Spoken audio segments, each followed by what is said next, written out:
मुंबई भारत का वो metro city है जहां हर भारतीय के सपने सच होते हैं। सालों पहले ये सिटी बॉम्बे के नाम से जाना जाता था। हालांकि बॉम्बे से मुंबई तक के सफर में ये शहर काफी रोमांचक इतिहास समेटे हुए है। आपको जानकर हैरानी होगी कि भारत का कमर्शियल एंड फाइनेंशियल कैपिटल कहे जाने वाला ये शहर एक समय पर दहेज के रूप में एक विदेशी राजा को शादी के दौरान दे दिया गया था। सपनों की नगरी कहे जाने वाले इस शहर ने सदियों से कई बदलाव देखे।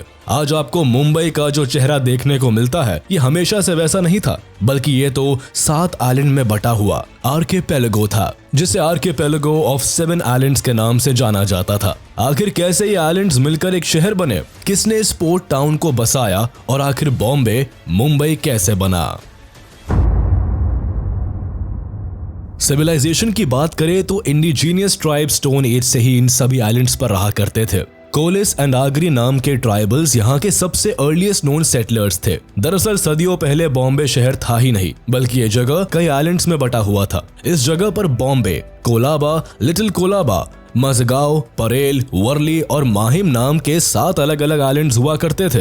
ये आइलैंड्स कुछ दूरी पर एक दूसरे से अलग अलग बसे हुए थे। उन दिनों यहाँ केवल fishing villages, marshes, mud flats, caves, temples and hills ही देखने को मिलते थे। इन आइलैंड्स में रहने वाले ज्यादातर लोग मछुआरे थे जो यहाँ मछली पकड़कर अपना जीवन चलाते थे। इसके अलावा भी कई कम्युनिटीज इन आइलैंड्स में रहती थी। सबसे मजेदार बात यह है कि 7 आइलैंड्स अलग अलग कल्चर को फॉलो किया करते थे और इन सबके इंडिजीनियस किंग्स हुआ करते थे। 3rd सेंचुरी BCE से लेकर 1348 तक यहाँ पर अलग अलग हिंदू डायनेस्टीज ने राज किया। सबसे पहले यहाँ मौर्यन किंग अशोका का राज हुआ करता था, लेकिन 185 BCE में मौर्य एम्पायर के डिक्लाइन के साथ 2nd सेंचुरी BCE से लेकर 10th सेंचुरी CE तक इन आइलैंड्स पर वेरियस इंडिजीनियस डायनेस्टीज ने राज किया, जिसमें सतवाहनस, अभिरास, वाकटकस, कालाचूरिस, कोंकण चालुक्यास, राष्ट्रकूटास, सिल्हारस और छोलास शामिल थे। 1348 में दिल्ली सल्तनत ने इन सभी आइलैंड्स पर कब्जा कर लिया और यहीं से हिंदू रूलर्स की संप्रभुता भी समाप्त हो गई।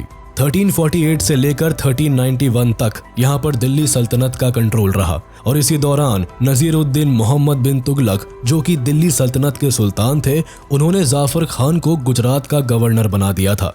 जल्दी ही 1398 में जब तुगलक डायनेस्टी कमजोर हो गई, तब जाफर खान ने मौके का फायदा उठाते हुए अपनी गुजरात सल्तनत की नींव डाल दी। इसी पावर शिफ्ट के साथ बॉम्बे भी अब गुजरात सल्तनत का हिस्सा बन गया।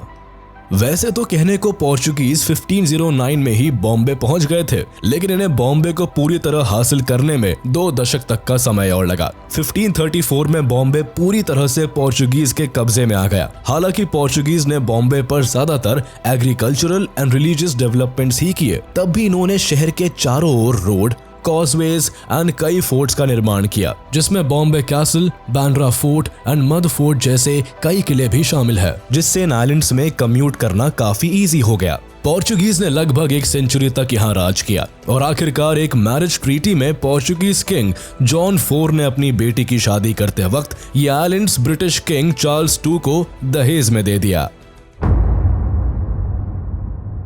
20th में 1498 में Portuguese explorer Vasco da Gama सबसे पहले यूरोपियन ट्रेडर के रूप में इंडिया के मालाबार कोस्ट कालीकट पहुंचे। अपने अराइवल के कई साल बाद 1505 में पोर्चुगीज के first viceroy Francisco de Almeida ने कोचिन में अपना पहला हेडक्वार्टर्स एस्टैब्लिश किया और 1510 में बीजापुर सल्तनत को हराकर गोवा को कैप्चर कर उसे अपना परमानेंट सेटलमेंट बना लिया।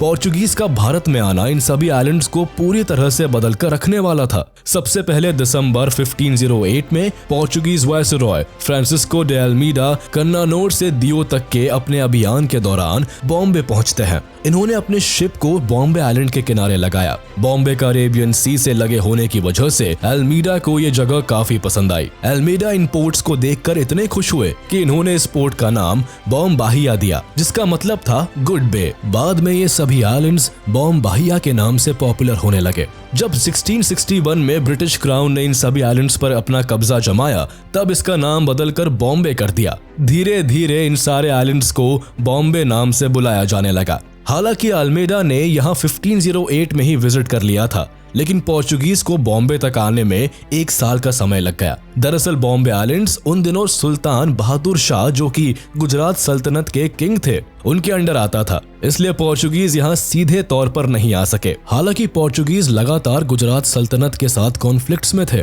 इसी दौरान पुर्तगालियों ने माहिम क्रीक पर अपनी जीत हासिल कर ली और 21 जनवरी 1509 को गुजरात सल्तनत के एक जहाज पर कब्जा करने के बाद अपनी पहली यात्रा बॉम्बे आइलैंड के लिए की। लेकिन इससे उन्हें कोई खास सफलता नहीं मिली, क्योंकि बहादुर शाह ने इन आइलैंड्स को फिर से रिकैप्चर कर लिया था। लगातार हो रहे कॉन्फ्लिक्ट्स के बावजूद पोर्चुगीज ने 1526 में बसाइन, जिसे अब वसई के नाम से जाना जाता है, वहां अपनी पहली फैक्ट्री खोली। इन दिनों बहादुर शाह ने इन आइलैंड्स में इस्लाम को काफी प्रचलित किया था, लेकिन वो लगातार मुगल मराठा वॉर्स में फंसे रहते थे, जिसकी वजह से उनका इन्फ्लुएंस इन आइलैंड्स में काफी कम हो गया था। पोर्चुगीज इस मौके की तलाश में काफी